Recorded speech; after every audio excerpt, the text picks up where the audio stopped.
feryat.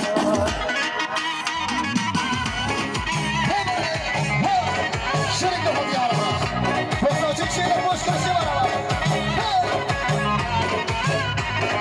O'tirgandagi yo'l bo'yida oshnalar bilan ko'ringlashib shinavanda tashnalar bilan birdan yonimizdan u o'tdi bir go'zal, ketdi bir go'zal, yuragimni ezib baland poshnalar bilan so'zlari jallod shirin azoblariga dilimda faryod. Bo'ylaringdan qomat shamshod, arzumni kimga qilayin faryod.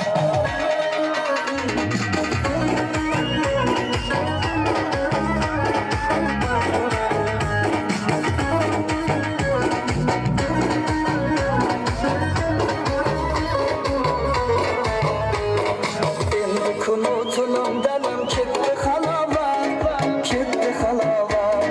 yonib yonib qirqdan oshib